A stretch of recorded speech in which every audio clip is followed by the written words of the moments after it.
Hi friends, Stalin ஒரு பரபரப்பான அறிவிப்பை கொடுத்திருக்காரு. ஸோ அது என்ன அப்படிங்கிறத பற்றி இந்த வீடியோவில் டீட்டெயில்டாக பார்க்கலாம். நடந்து முடிந்த தமிழக சட்டசபை தேர்தலில் தமிழக வெற்றி கழகம் தனி பெரும் கட்சியாக வெற்றி பெற்று ஆட்சியை பிடிச்சிருக்கு அப்படிங்கிறது எல்லாருக்குமே தெரியும். திமுக வெறும் 59 இடங்களில் மட்டும்தான் ஜெயிச்சிருக்காங்க.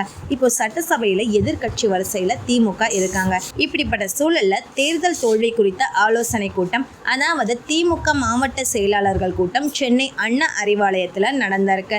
இந்த கூட்டத்தில் பேசிய திமுக தலைவர் ஸ்டாலின் என்ன சொல்லியிருக்காரு அப்படின்னா, தாவேக ஆட்சி எந்த நேரத்திலும் கவிழலாம் அப்படின்னு பேசியிருக்காரு.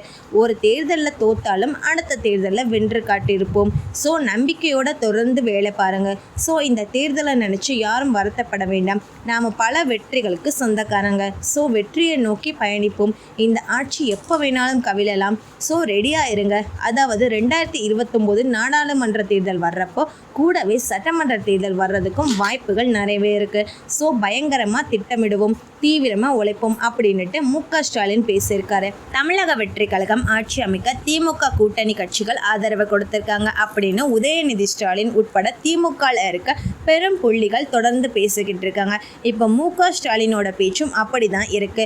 திமுக கூட்டணி கட்சிகளோட ஆதரவால தான் இப்போ தாவேக ஆட்சியை அமைச்சிருக்காங்க அப்படிங்கிற மாதிரி அவங்க சொல்ல ஆரம்பிச்சுட்டாங்க. இந்த கூட்டணி கட்சிகள் எப்போ வேணாலும் பின்வாங்கிறதுக்கு வாய்ப்புகள் இருக்கு. ஸோ தளபதிக்கு நல்லாவே தெரியும். இருந்தாலும் இப்போ தாவேகாவோட பலம் அப்படிங்கிறது திமுக கூட்டணி கட்சிகளையும் தாண்டி அதிகரிச்சிருக்கு அப்படிங்கிறதால எந்த ஒரு மாற்று கருத்தும் இல்லை. ஏன்னா சட்டசபையில் தாவேகாவோட பெரும்பான்மையை நிரூபிக்கிறதுக்காக வாக்கெடுத்து நடந்தப்போ சுமார் 25 பேர் தாவேகாக்கு ஆதரவு கொடுத்திருந்தாங்க. அப்படி பார்க்குறப்போ இப்போ தாவேகாவோட பலம் அப்படிங்கிறது 144 உயர்ந்திருக்கு. ஒருவேளை அந்த 25 பேரோட எம்எல்ஏ பதவிகள் பறிக்கப்பட்டாலும் அந்த 25 தொகுதிகளுக்கும் இடைத்தேர்தல் வைக்கப்படும். மறுபடியும் அந்த 25 பேரை அதே தொகுதியில் விசில் சின்னத்தில் நிறுத்தி தளபதி வெற்றி பெற வைப்பார். அதில் எந்த ஒரு மாற்று கருத்தும் இல்லை. ஸோ எப்படி பார்த்தாலும் ஸ்டாலினோட பகல் கனவு பழிக்கிறதுக்கு வாய்ப்பே இல்லை. தளபதி கண்டிப்பாக 5 வருஷத்துக்கு முதலமைச்சராக இருப்பார். அடுத்து வரக்கூடிய எல்லா வருஷமும் தாவேகாவோட ஆட்சியாக தான் இருக்க போகுது அப்படிங்கிறதுல எந்த ஒரு சந்தேகமும் இல்லை.